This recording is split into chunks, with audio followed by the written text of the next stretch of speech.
What a rollercoaster ride Pierre Gasly's F1 career has been, from being called up for Toro Rosso to drive for Red Bull, to underperforming when he got there and getting demoted, and to bringing Toro Rosso, now AlphaTauri, to places no one thought the team could ever achieve. Given that his contract expires at the end of the season, Gasly will surely be the talk of the paddock as to which team will be able to snatch up this talented driver.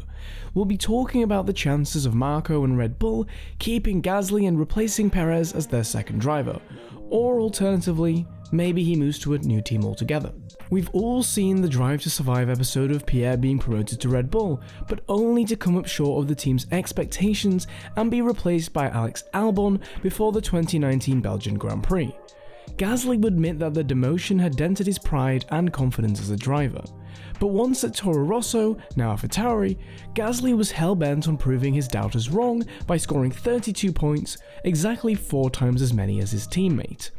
He also landed a podium finish at the 2019 Brazilian Grand Prix, inching out Lewis Hamilton to get second place, while also setting a new record as the youngest F1 driver to get a podium finish. And at the season's end, Gasly beat out his replacement at Red Bull, Alex Albon, by 3 points to finish with 95 and place 7th in the Drivers' Championships. If you think Gasly will place higher this season, subscribe to DRS Zone now for up-to-date Formula 1 coverage. In 2020, Gasly was retained by Toro Rosso, who would later rebrand as AlphaTauri. Gasly maintained his point-scoring ways, achieving 4-point finishes in the first 7 races of the season. At the 2020 Italian Grand Prix, Gasly had his moment to shine after a series of unfortunate events led to race leaders Lewis Hamilton and Lance Stroll giving way to Gasly and enabling him to inherit the race lead. He was later challenged by Carlos Sainz, but successfully defended his lead and earned his first race win in Formula 1. In his win, Gasly became the first French driver to win a Grand Prix since Oliver Panis' victory in the 1996 Monaco Grand Prix. This win started speculations that Gasly had done enough to prove himself worthy to drive alongside Max Verstappen at Red Bull. But those speculations would remain as such, and Gasly ended the season with AlphaTauri placing 10th in the Drivers' Championships ahead of his teammate Daniil. In 2021, Gasly remained competitive in the midfield, ending the season in 9th with a total of 110 points, his highest total points ever in his F1 career. Now, Gasly has only till 2023 to finish up his contract with Red Bull's sister team AlphaTauri, but according to Marko, the head of Red Bull's driver development program, Gasly has been outspoken of his desires to drive for a team that has a better car and consistently fight for podium places. Marko would go on to say, "We have to compare the performance of these two drivers, and with Sergio Perez, we still have until the middle of the year. With Gasly, we still have a contract until 2023, and it's already clear that if this contract expires and we can't offer him a chance to move up, we will most likely lose him, and we don't want that." Former F1 star Gerhard Berger also believes that it would be a shame for Red Bull to let go of a talent like Gasly without giving him a shot to drive in the new Red Bull car. When Red Bull makes a decision, they usually remain loyal to that decision. They give you the chance, but Gasly got it at the wrong time. Besides, against Max Verstappen, it's not that easy anyway, but I think he is good enough for a second chance. He is doing great and he is a good driver. Berger also believes the fact that Red Bull has locked in Max Verstappen until the 2028 season works in Gasly's favour as well, saying that now they have a defined number 1 driver, they can focus on finding the perfect number 2 to complement Verstappen. Berger is not oblivious to Gasly's performance when he was given a shot 3 years earlier, but believes that it was bad timing for him rather than lack of skill. Max had to show himself at that time too, but I'm sure he'll handle this differently today. He is now the world champion and more relaxed. Maybe it was too early for Gasly to take on someone like Max. Then you get another teammate who may not be as fast as Max, and you are suddenly a superstar. Sometimes it just depends on timing. So it's safe to say that this season will be a competition between Sergio Perez and Pierre Gasly as to who should be driving alongside Max Verstappen in the future.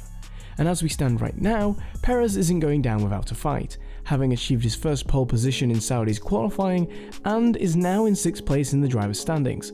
And as for Gasly, he currently sits in 12th right behind Yuki Tsunoda. And as for the teams that Gasly could go to should Red Bull not choose him over Sergio Perez, Mercedes, McLaren and Williams are the most logical destinations for the French driver. Lewis Hamilton is contracted till the end of the 2023 season, which is also when Gasly's contract is up. With Hamilton admitting that he had considered retiring, Mercedes may decide to get a head start on the future and sign Gasly. Although Mercedes has a pool of drivers of their own to choose from, they're not really the type of team to show patience. They generally have displayed a win-now attitude, and signing someone like Gasly, who has Formula 1 experience already, would be a viable option for the team.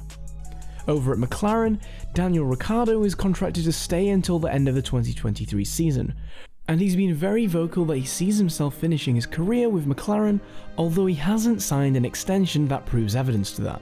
And with how McLaren have been struggling as of late, it wouldn't be a surprise to see Ricciardo move to another team that have the new regulations figured out. In this instance, it would be a great opportunity for McLaren to snatch up Gasly to pair up with Lando Norris. The most unlikely of the three is Williams though, who have just signed another former Red Bull driver Alex Albon to the team. And with Albon proving to be much better than Nicholas Latifi, Latifi may have his seat in jeopardy now that given that it's his third season with the team with nothing to show for. But a move to Williams for Gasly would be a step backwards because Williams are far from competing for podium places and race wins. And as for the other teams, Lance Stroll will always have a seat at his father's team in Aston Martin, and Sebastian Vettel just signed an extension with the team as well.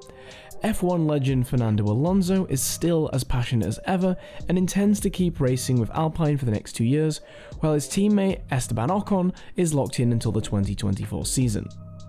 As for Gasly, when asked about his free agency, he had this to say: "It's clear, either we make the move to Red Bull or not. What happens after that, it's far too early to talk about. I'm now focusing on this year, that it goes as well as possible, but it's clear that I want to be in a fast car that I can fight with for victories. That is the only thing that matters to me. I want to win races in Formula 1 and I need a car that allows me to do that. We will discuss this with Helmut when the time comes." Gasly has always been talented and there's no question about it. Now, whether or not his poor performance during his first time at Red Bull was due to the pressure or his youth can only be answered if Red Bull gives him another shot. But what do you think? Will Red Bull take a chance on Gasly again, or will they stick with Perez and let Gasly play his cards in free agency?